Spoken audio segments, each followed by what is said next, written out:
And welcome to my channel Lakshmi with Harish. ఇవాళ సింపుల్గా టేస్టీగా పెసరపప్పు పాయసం ఎలా చేయాలో నేను చూపిస్తాను. చేసుకొని ప్యాన్ పెట్టుకొని నెయ్యి హీట్ చేసుకొని డ్రై ఫ్రూట్స్ వేయించుకోవాలండి.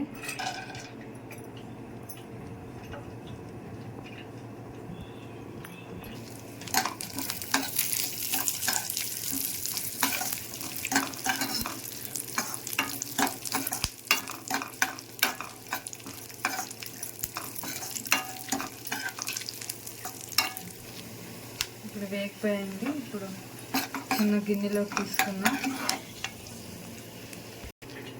ఈ డ్రై ఫ్రూట్స్ని గిన్నెలో తీసి పెట్టుకున్నాం.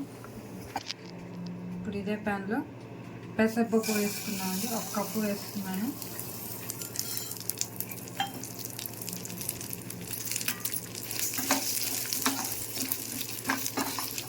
లైట్గా కలర్ చేంజ్ అయ్యేంత వరకు వేయించుకోవాలండి. ఇప్పుడు పచ్చి వాసన పోయేంత వరకు వేయించుకున్నామండి. కలర్ చేంజ్ అండి. ఇప్పుడు స్టవ్ ఆపేసుకొని దీన్ని ఒక గిన్నెలోకి తీసుకున్నాం. ఇలా పెసరపప్పు మొత్తం కుక్కర్లో పెట్టుకున్నాం అండి. ఇప్పుడు వాటర్ పోసుకుందాం. ఏ కప్తో అయితే పెసరపప్పు వేసామో అదే కప్తో 2.5 కప్పు వాటర్ పోసుకోవాలండి.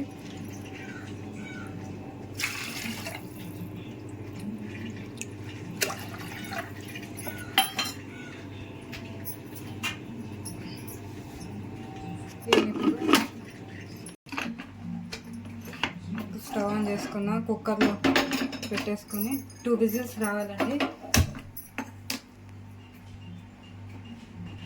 2 విజిల్స్ వచ్చేంత వరకు ఉడికించుకోవాలండి.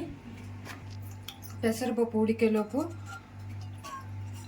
2 కప్స్ పాలు హీట్ చేసుకున్నామండి.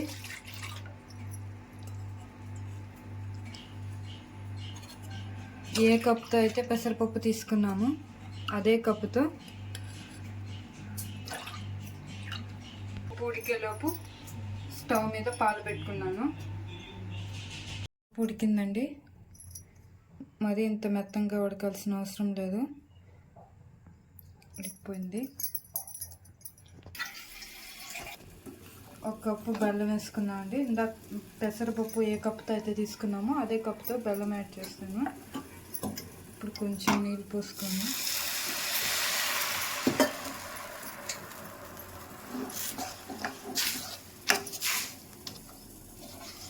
ఇంకా పాకం రాక్కర్లేదండి. జస్ట్ ఈ బెల్లం కరిగితే చాలు. పాలు పొంగాయండి. పొంగొచ్చింది. స్టవ్ ఆఫ్ చేసుకుంటున్నాం. బెల్లం పూర్తిగా కరిగిపోయిందండి. ఇప్పుడు పెసరపప్పు వేసుకున్నాం.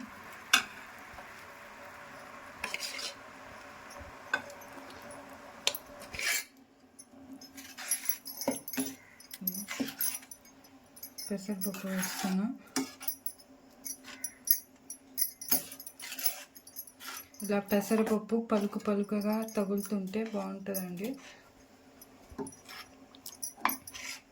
ఇలా పేస్ట్ అయితే బాగోదు.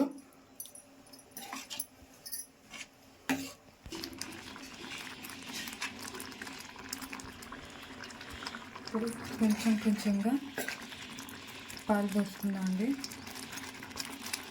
అంతా ఒకేసారి పోసేస్తే ఉండలు కడుతుంది. అందుకే కొంచెం పోసి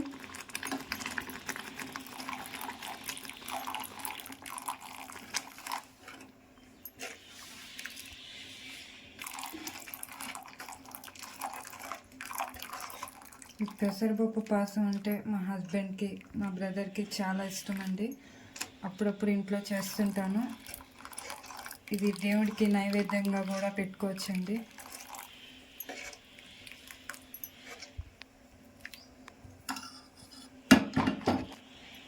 కొంచెం 2 మినిట్స్ ఉడకాలండి.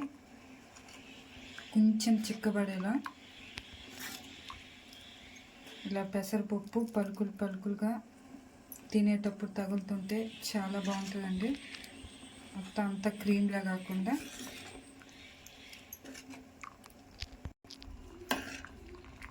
కొంచెం ఇలాచి పొడి, మనం వేయించి పెట్టుకున్న డ్రై ఫ్రూట్స్,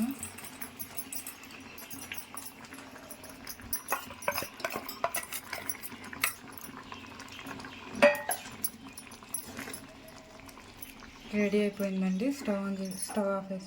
స్టవ్ ఆపేసుకుందాం. ఇలా థిక్గా రావాలండి.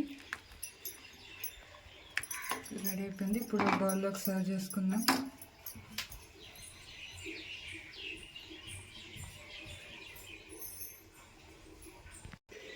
అంతేనండి, రెడీ అయిపోయింది. సింపుల్గా వేడివేడి పాయసం, పెసరపప్పు పాయసం చాలా బాగుంటుందండి. మీరు కూడా ఇంట్లో ట్రై చేయండి. ఎలా వచ్చిందో నాకు కామెంట్ చేయండి. ఈ వీడియో కనుక మీకు నచ్చితే ప్లీజ్ లైక్ చేయండి, షేర్ చేయండి, మా ఛానల్ని సబ్స్క్రైబ్ చేసుకోండి. Thank you for watching.